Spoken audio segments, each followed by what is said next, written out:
கன்னியாகுமரி மாவட்டத்தில் இருக்கின்ற அத்தனை மலைகளையும் இடித்துக்கொண்டு கேரளாவில் கொண்டு சென்று கொண்டிருக்கிறார். இது கேரளாவில் என்டர் ஆகிவிட்டது. எந்த ஒரு அதிகாரி உண்டா? எந்த ஒரு அதிகாரி உண்டா? காவல்துறை உண்டா? நிலைமையை பாருங்க.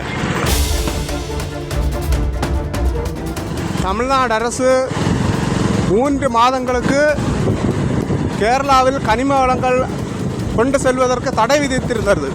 அந்த தடையை மீறி கொல்லங்கோடு அடுத்த கன்னியாகுமரி மாவட்டம் கொல்லங்கோடு அடுத்த கச்சேரிநடை பகுதியிலிருந்து உள் பக்கம் ரோடு வழியாக அணுக்கோடு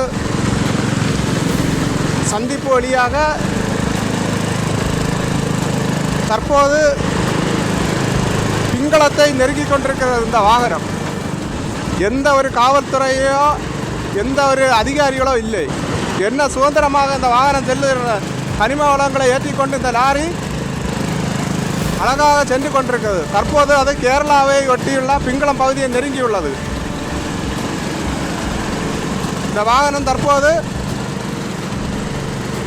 பிங்களம் சந்திப்பு வழியாக கேரளாவுக்கு செல்கிறது.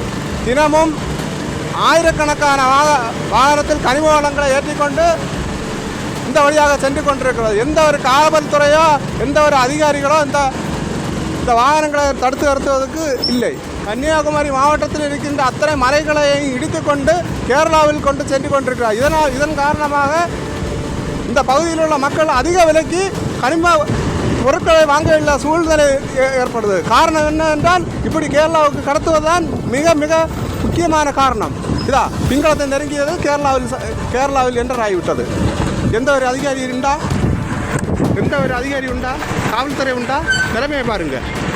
கேரளாவில் என்டர் ஆயாச்சு. இதுதான் இன்னும் இரவு பகலாக நடந்து கொண்டிருக்கிறது. வாகனம் கேரளாவை நோக்கி செல்கிறது. பாருங்க.